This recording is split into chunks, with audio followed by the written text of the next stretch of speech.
Welcome to another YouTube presentation by the London Transport Museum Friends.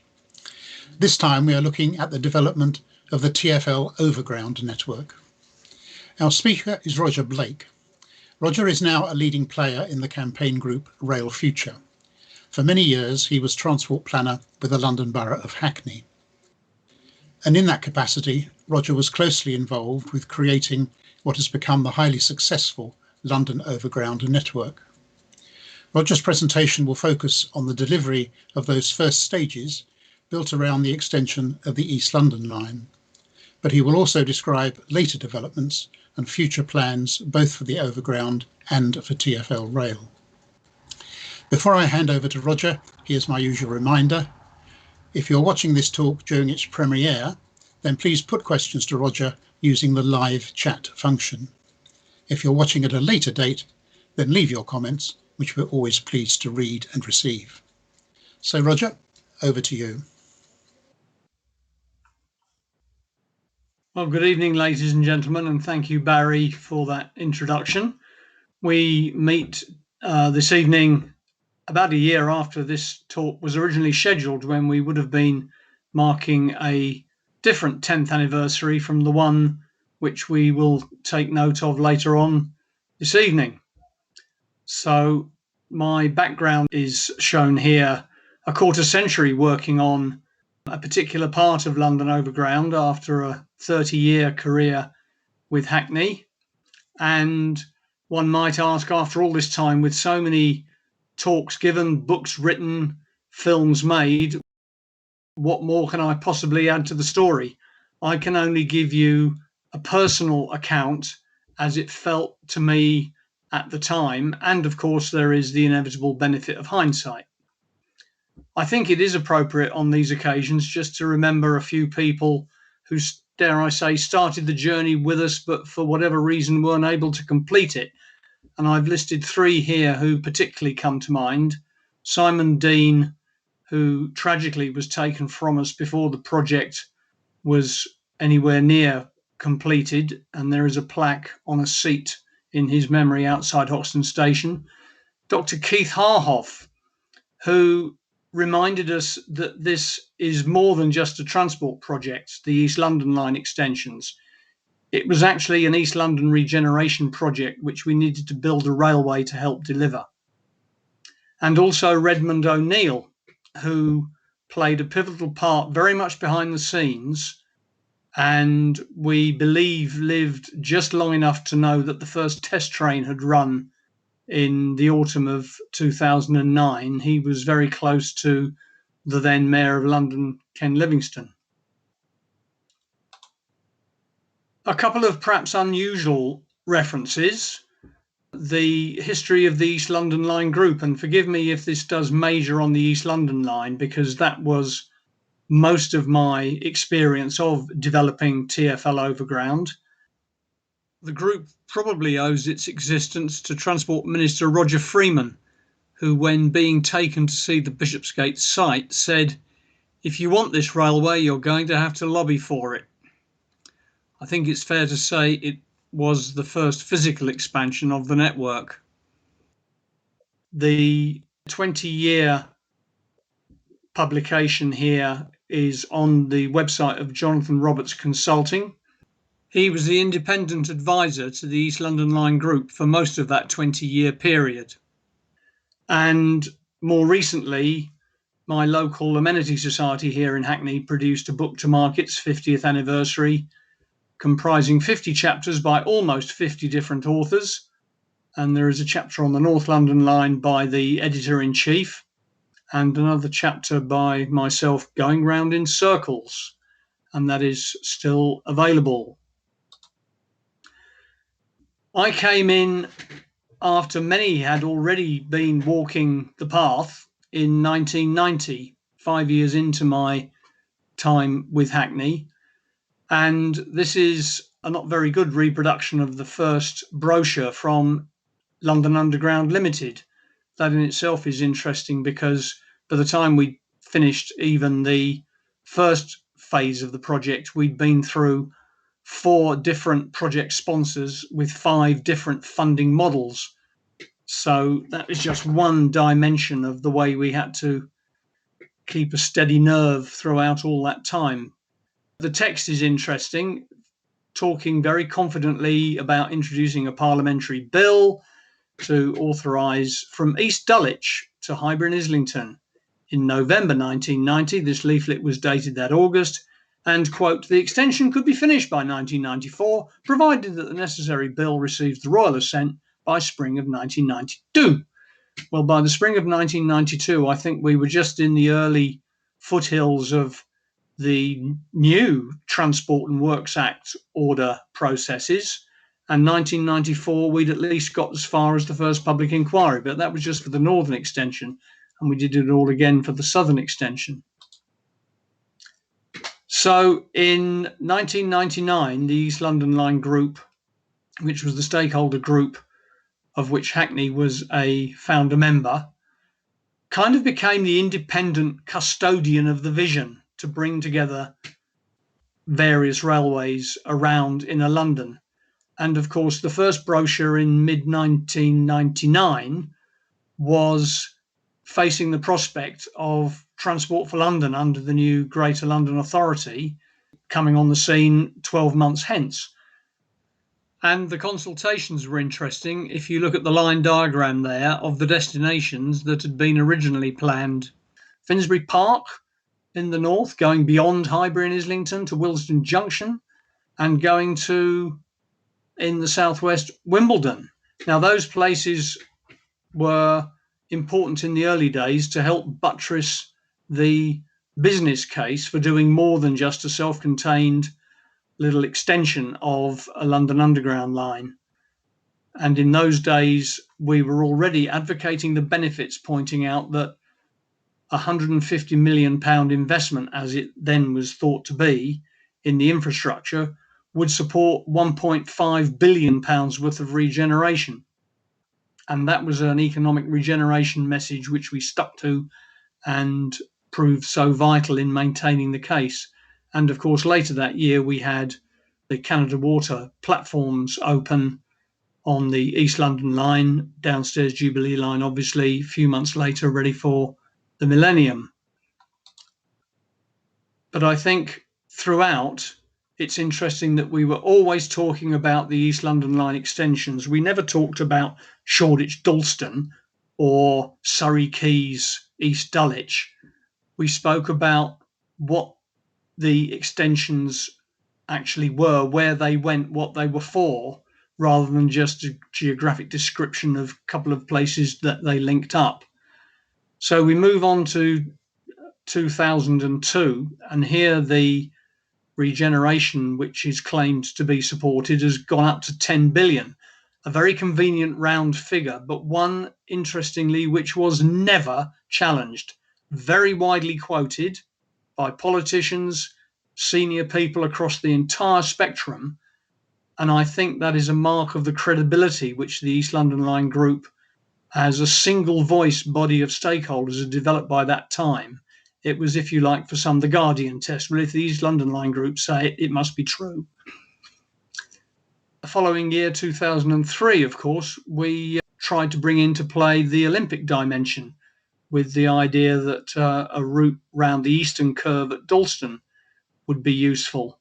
Now, that, of course, never came to pass, but what was important was that it put the East London line firmly on the map as a key part of the Olympic transport programme.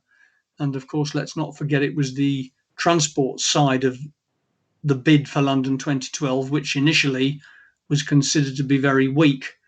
And the fact that the East London line was seen to have an interesting part to play in it not only helped us get the Olympics, but it also made pretty certain that the East London line would not be interrupted in its delivery path.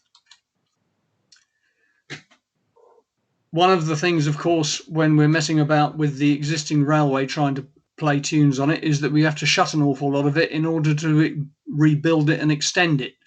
So we lost Shoreditch Station as the terminus, part-time terminus, as it turned out, of the existing East London line.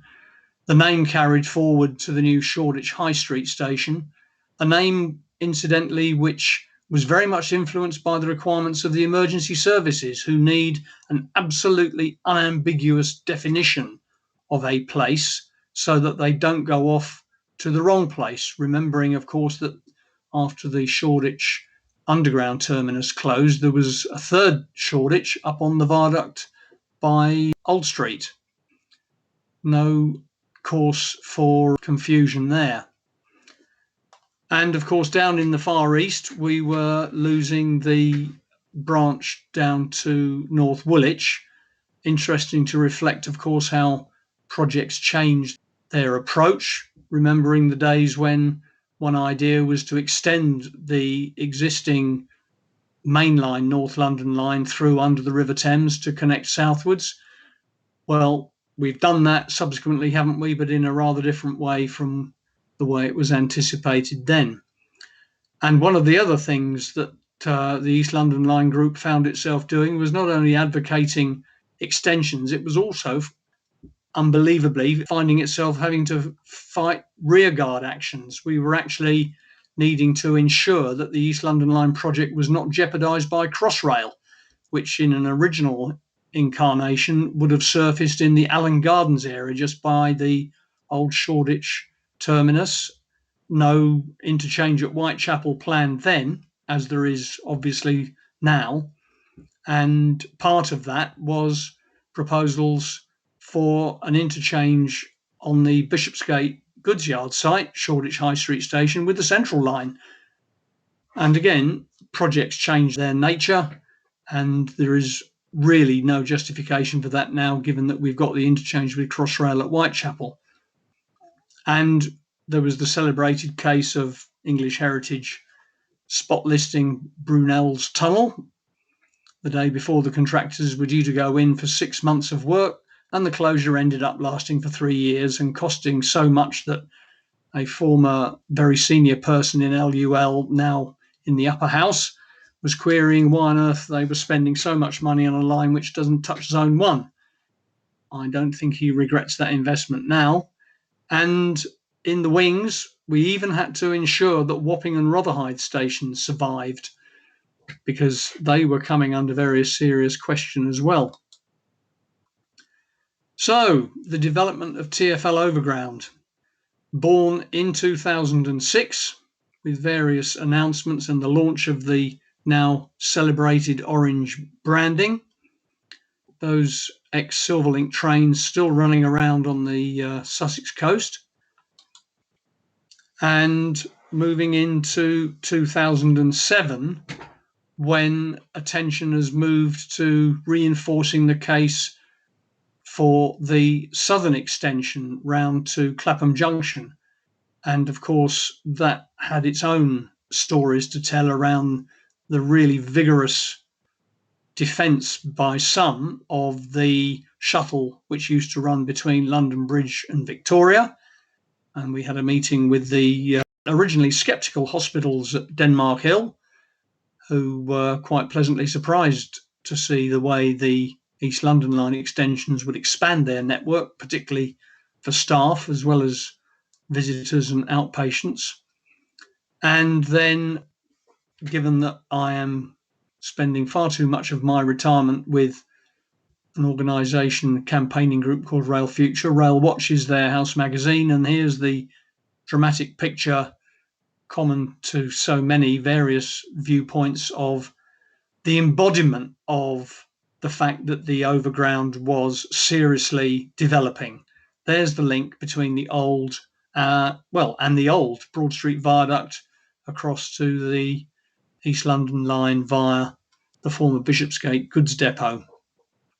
The messaging around the South London Line had moved on, matured in many ways, and was very much talking about not just a transport connection, but joining up South London's growth, its communities, even the politics and various different strands of government policy.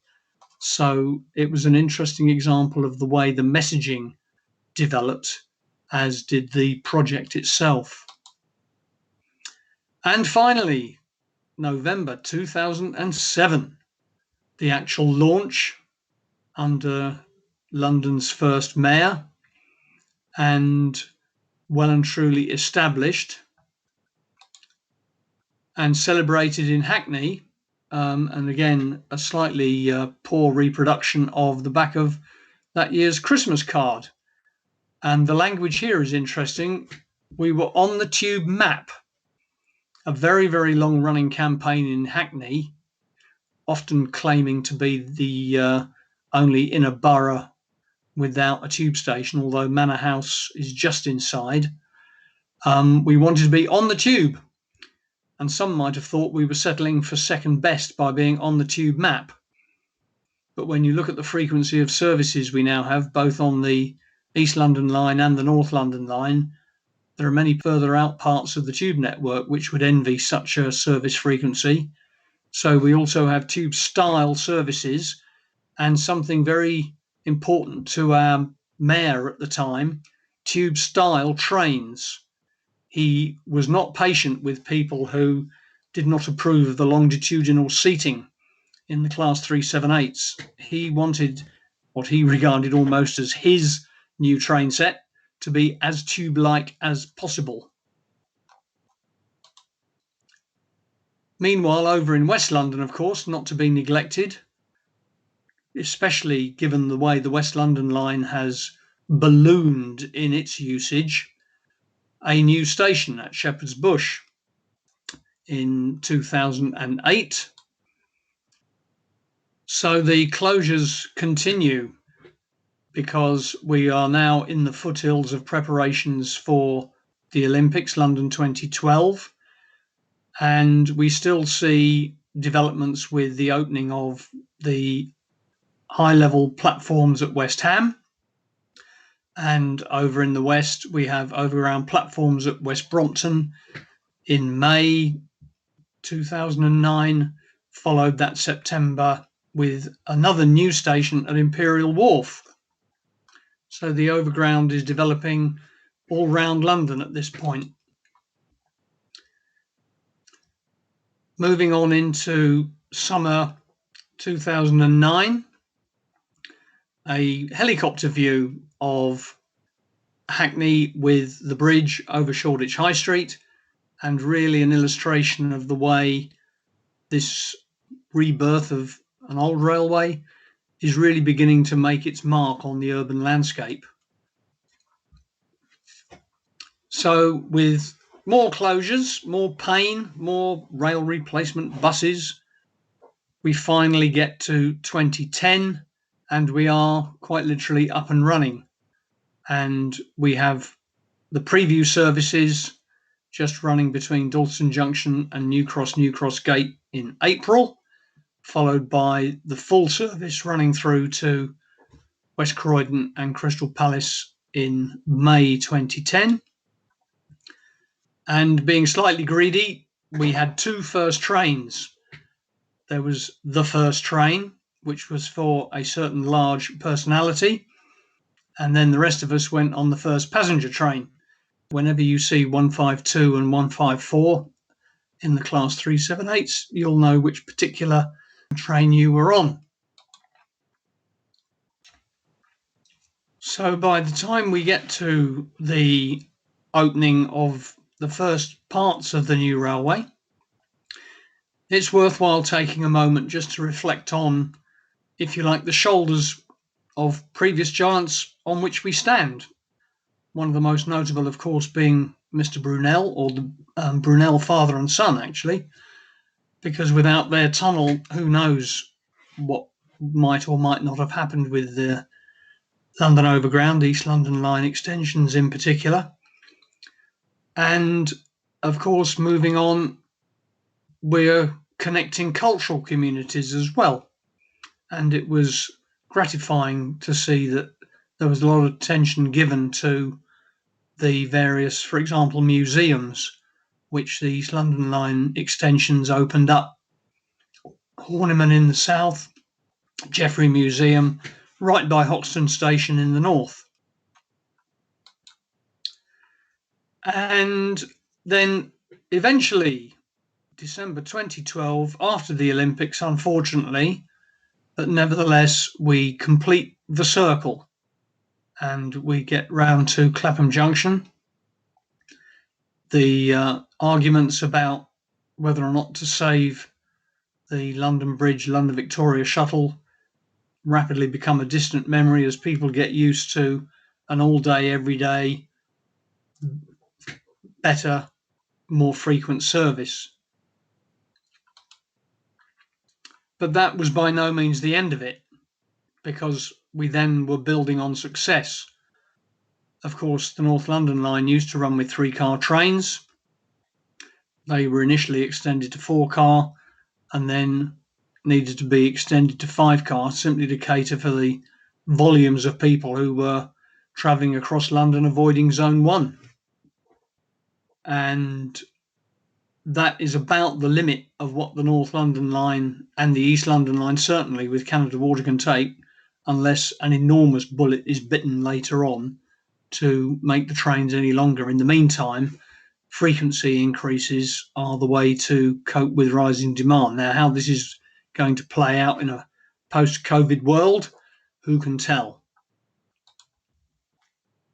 But let's not forget that we were doing more than just building a railway. We talked about the communities, and one of the unintended consequences, I suppose, given that none of this was foreseen when we started, was to create new public spaces, from road closures originally necessitated by construction works becoming an accepted permanent feature for people rather than vehicles which had already got used to alternative routes. I can only speak of the ones on my patch in Hackney. This is just behind Kingston High Street, opposite Dalston Junction Station, what was previously a notorious death trap of a rat run, now a public space. And just behind, of course, is another coincidental byproduct of not delivering a part of the East London line, and that was the Eastern Curve, with the now very well established Eastern Curve Garden, which is extremely popular and defended by many who see it occasionally threatened by talk of redevelopment. Further down the line at Haggerston, the project made the mistake of asking the Hackney Council officer what kind of bridge we would like to go over the canal. So we said, well, something like the one you're putting over Shoreditch High Street. They cursed us because of the length of the span over more than just the canal, but the road as well, and a public space resulted there. Haggerston being the birthplace 365 years ago of Britain's second Astronomer Royal, Edmund Halley, with a mosaic in Haggerston Station to mark his birth in the area. And further south at Hoxton Station, who would have thought that a street which before work started was one which people would think twice about going down, even in broad daylight, and especially if they were by themselves, is now featured on the front cover of the Mayor of London's transport strategy. The Jeffrey Museum is redeveloping and rebranding as the Museum of the Home, and recognising the significance of the Overground station to their patronage, is opening up a new access directly opposite the station. And of course, the same area provided a more fitting home for the War Memorial, which was taken out of Broad Street and dumped somewhat unceremoniously at the back of Richmond Station in the car park, and now brought home to being on the line itself. A fourth area where there is another less well-known person who made a contribution historically. Wheeler Street, as was, has now become Braithwaite Street by Shoreditch High Street Station, in acknowledgement of the engineer who's given his name to a certain viaduct in the area, a listed structure. But barely any mention at all is made of the architect, one Sancton Wood. Has a school named after him in Cambridge. He contributed to the design of Cambridge, Bury St Edmunds, Great Chesterford. Only one plaque is known, to me at least, to exist in his memory, and that is in Ireland. 18th of April this year will be the 135th anniversary of his death. Now, as a son of Hackney, born further north on one of the main roads leading out towards more eastern London, I think it would be appropriate if a way can be found to mark his contribution, and work is going on in the background to see what might be done there. So at this point, we'll take a break. A film which I hope illustrates part of the journey up to around 2011. And it may be familiar to some, but it's perhaps worthwhile just remembering where we came from and where we got to.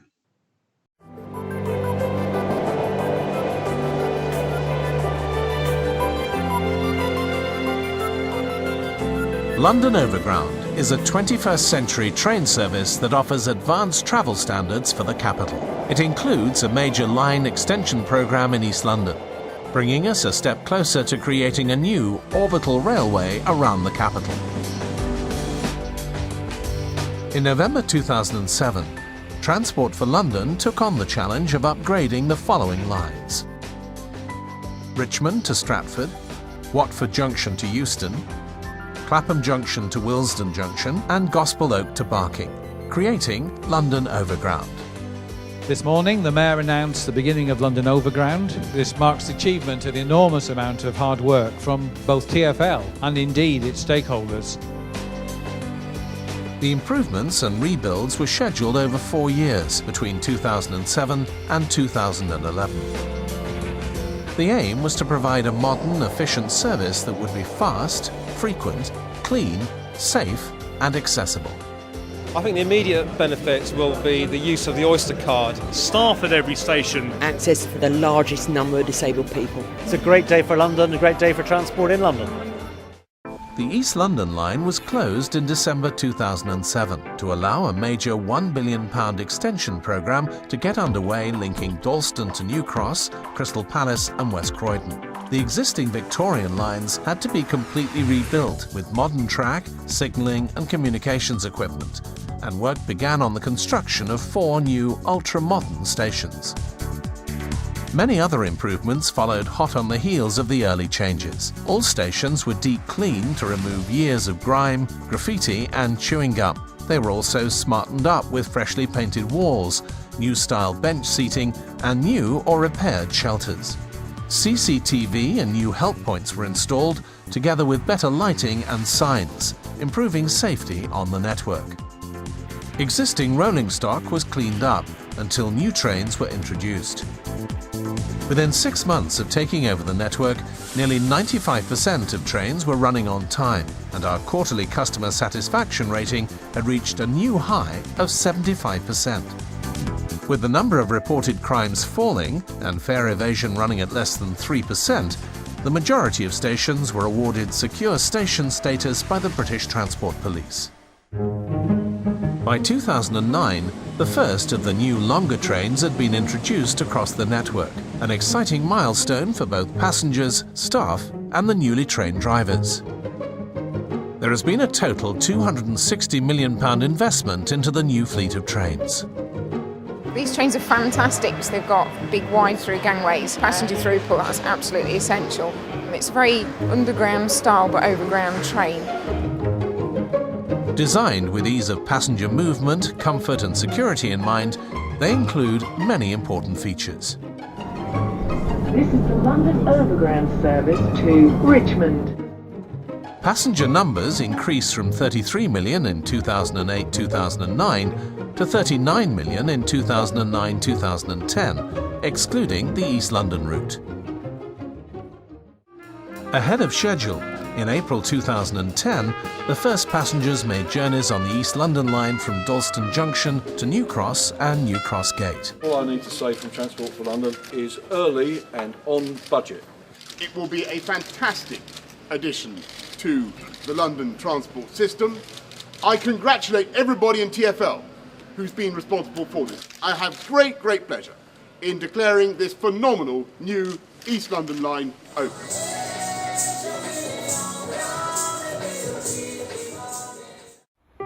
A month later, with huge amount of media interest, the full East London line opened from New Cross to West Croydon and Crystal Palace and officially became part of the London Overground network. Transport for London offered 10,000 free journeys on the new line on the day of opening. The frequency of trains has increased on all lines with up to double the number of trains per hour. In September 2010, major improvement works were made at Willesden Junction. 2011 saw the refurbishment of all stations, and all electric trains were extended to 4 cars. The East London line has also been extended to Highbury and Islington, offering good links to the Olympic Park. £75 million was also secured to extend the London Overground between Surrey Quays and Clapham Junction, providing direct links to the City and Docklands and opening up multiple connections at Clapham Junction. When work is completed in late 2012, it will provide a complete orbital rail network for London. After one of the biggest rail engineering and construction projects for many years, London Overground is already bringing enormous benefits to the capital, with a railway that links 20 of London's 33 boroughs. The network is creating new jobs for local communities, improving access to centres of employment, offering new journey opportunities avoiding central London, and helping to improve the environment.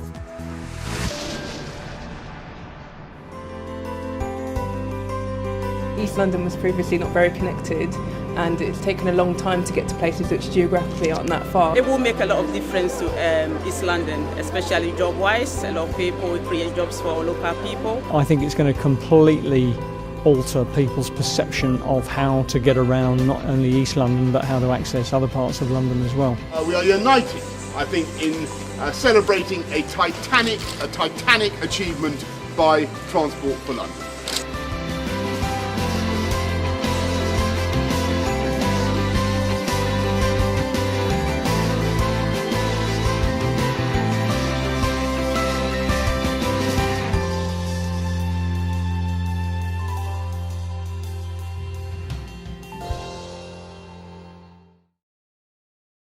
So if we pick up the story and first go back to South London, not much is made of the connection to Battersea Park, although it has proven to be extremely useful when services are unable to continue through to Clapham Junction because of the interchange just one stop away from Clapham by another operator.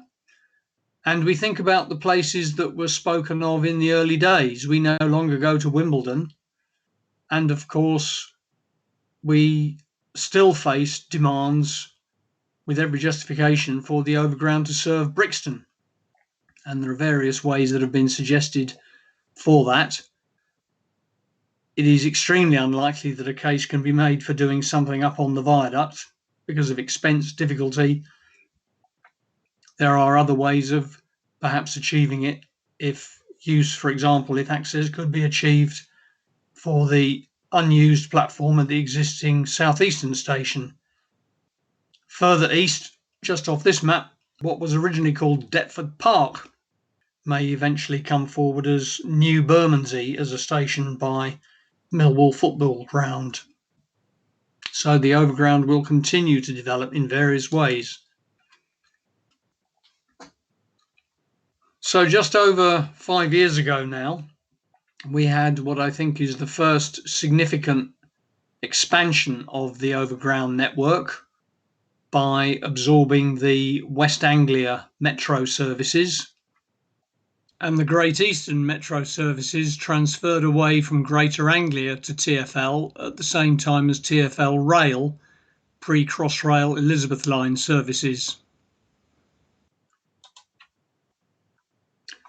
And later that year, we had network connections. Historically, there used to be a connection between the orbital and the radial routes in the middle of Hackney, closed only because the North London line itself closed in 1944 and subsequently demolished, and then eventually recreated with the Hackney Interchange walkway, all paid side. The fact that Hackney Downs had become part of the Overground network shortly before the interchange opened just helped with all the integration measures. And it's another classic case of build it and they will come, where all of the predictions, the forecasts in TfL's business cases were exceeded many times over. So the 4-year target for around 4,000 users a day was reached in 7 months, and the weekday usage was up to the same level as 1.5 million a year approximately. That's about 85% of the stations in Britain's mainline rail network are less busy than Hackney Interchange, which is quite extraordinary. And of course, network expansion takes many forms here by becoming the first part of the mainline railway, certainly London Overground, to run through the night, like the Tube, Fridays, Saturdays, but another way in which TfL Overground has developed. And here we have work in progress, unfortunately delayed, but a decade after the previous physical extension, which was to Clapham Junction, will be going further east and serving Barking Riverside. And I would just draw people's attention to a talk on the 10th of March by London Overground's Dave Mansfield under the auspices of the Permanent Way Institution. Back over in West London, things don't stand still either. And there have been proposals for 2, could become 3 new stations all around Willesden Junction, Old Oak Common. The 2 existing overground lines feeding into Willesden Junction may get an additional station each. And then moving on to the other network expansion is the West London Orbital, which needs us to remember the 5 H's: Hounslow, HS2, Harlesden, Hendon and West Hampstead. And I think this is one which is all good to go in many ways, apart from the usual headache of funding it. And not forgetting South London. We saw 5-6 years ago the absorption of another operator's metro services into the Overground family with West Anglia. And for some time, there's been talk about taking over other operators' metro services in South London. An independent report done in 2016 under the title Turning South London Orange, and that very much coincided with a consultation jointly undertaken by Department for Transport and Transport for London. And at that time, it was anticipated that the southeastern metro services would be the next to go into the Overground network. A lot of concern about impact on mainline services over longer distance. But to be candid, I have pointed out to many doubters that the experience of the absorption of the West Anglia metro services into Overground has made no difference to the continued operation of exactly the same services by Greater Anglia outside the London Overground area. And I think it's quite something that we can have Overground services running to Chingford, for example, clock face, standard metro minimum, 4 trains an hour, using the same tracks as the equally clock face 4 trains an hour Stansted Express. So personally, I don't have fears about the future interaction of metro services and longer distance services with two different operators. So at that point, Southeastern might have been the next merger and acquisition. That remains to be seen. Meanwhile, it looks as if there may be North London, which is turned orange next, although here there are slightly different questions, challenges that TfL need to respond to. With the new trains already in place, what further difference is London Overground actually going to make? And if you'll forgive the little indulgence on the left, the front of the train, which I drove on the Wildenrath test track in April 2018. That was quite a blast, 85 miles an hour.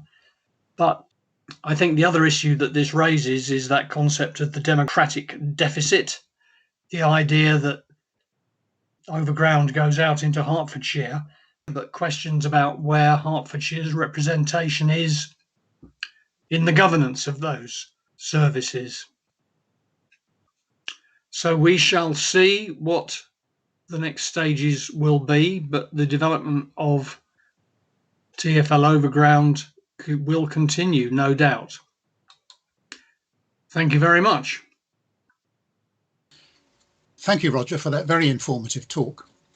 The success of London Overground is there for all to see, both in the train services themselves and in the wider community benefits that they bring to local people. But it's always fascinating to hear the full story from someone who was so closely involved with the project as it developed, and indeed as it continues still to develop. Before we sign off, can I say to anyone watching this presentation who's not already a member of the Friends, please do think about joining us. It's a great way of supporting the museum as it waits to reopen its doors and to restart its other activities. Membership details and benefits can be found on the Friends website. So, thanks again to Roger for an excellent talk. Thanks to everyone for watching. Join us again soon for another of our at-home presentations.